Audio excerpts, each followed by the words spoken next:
I hope you don't mind if I bend your ear a little bit today. This past week, I've been up to my ears in new ideas for English lessons, and today's podcast is going to be something that I hope won't go in one ear and out the other. Let's get going. Welcome to another Happy English podcast coming to you from New York City. And here's your English teacher, Michael. All right, thank you, John, and thanks, everyone. It's Michael here from Happy English, and I help people speak English better. This is Happy English Podcast, episode 749. Ear Idioms. Yeah, ear idioms. Today, we're going to look at 6 idioms that have to do with how you listen to something. Before we dive in, let's listen to a conversation between 2 college roommates. Be sure to listen for the ear idioms in their conversation. Hey, Taylor. It's so good to see you. You know, I've been up to my ears in studying lately. It's like I never get a break. I need better time management skills. Yeah, same here. I had to bend my roommate's ear for advice on how to manage everything. They're always so organized. Oh, I hear you. I still feel a bit wet behind the ears when it comes to balancing everything. I'm just learning as I go. Me too. You know, the other day, I overheard a couple of classmates talking about our paper. My ears were burning because they were mentioning my ideas. I was so curious. I hope what they were saying was positive. Sometimes I feel like my suggestions fall on deaf ears in our study group. It's frustrating when nobody listens. Yeah, sometimes when I'm working with my study partner, it seems like my ideas go in one ear and out the other. I guess all we can do is hang in there. Anyway, thanks a lot for listening. And now, let's check out these ear idioms. First up, when you are up to your ears in something, you have so much to do that you feel overwhelmed. Here are some examples. I am up to my ears in paperwork right now, so I can't meet you for lunch today. Now that school's started, the kids are up to their ears in homework.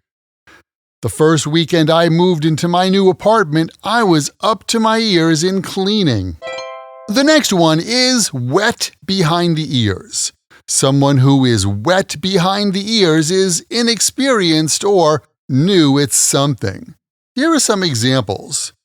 Casey said she still feels a bit wet behind the ears when it comes to balancing everything. I'm still wet behind the ears when it comes to managing a team, but I'm learning quickly.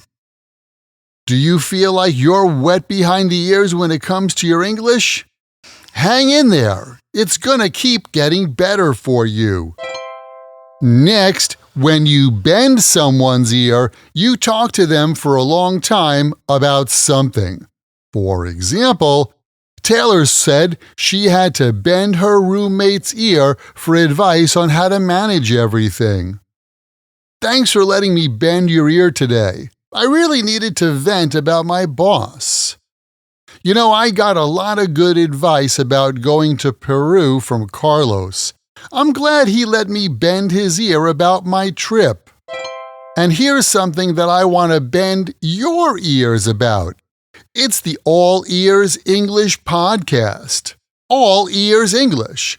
That's the place where my friends Lindsay, Michelle, and Aubrey focus on connection, not perfection, with real and natural English conversations.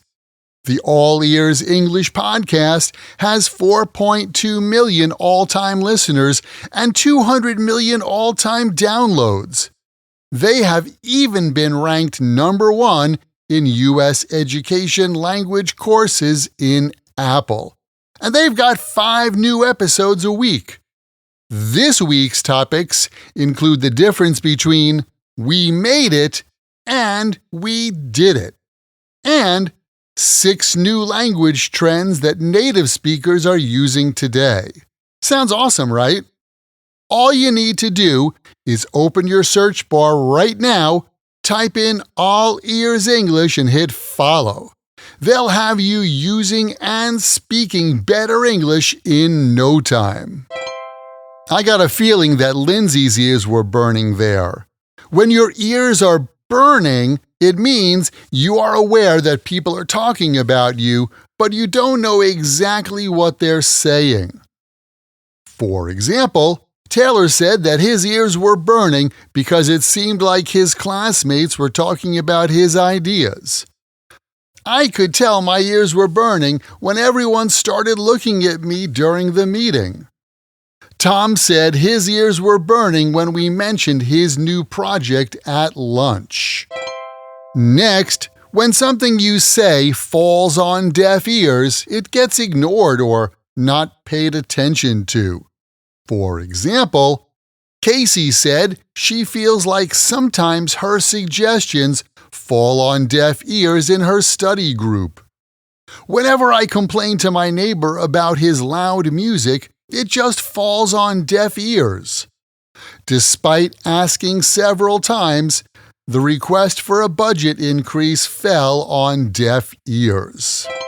In a similar way, we say that something goes in one ear and out the other. Think about that image for a moment.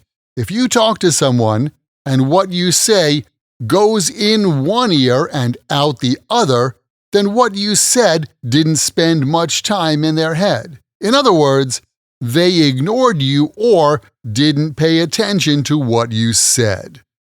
For example, in the conversation, Taylor said that sometimes when he's working with his study partner, his ideas go in one ear and out the other. Whenever Jane talks to her teenagers, it seems that her advice goes in one ear and out the other. I told Mark about the changes to the schedule, but it went in one ear and out the other. He seems so distracted today. Keep in mind, the best way to remember this and any other word or phrase in English is to take that word or phrase, write it in a sentence that's true for you or true in your world, and then memorize your sentences. Hey, did you know that you can get the chance to practice this kind of English with me directly? You can get more practice using your English when you join my Podcast Learners Study Group.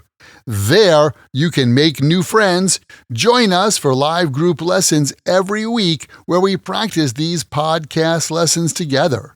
Plus, you get access to the PDF transcript and audio download for every Happy English podcast in the past and in the future. And on top of that, each episode has exercises where you can practice this English point with speaking and writing checked by me. To learn more, just visit myhappyenglish.com and choose Podcast Lesson 749. Remember, learning another language is not easy, but it's not impossible. And I'm here to help you on your journey. This podcast was brought to you by Happy English. Please visit myhappyenglish.com. Show your support for Happy English by leaving us a review. Get English, get happy, Happy English.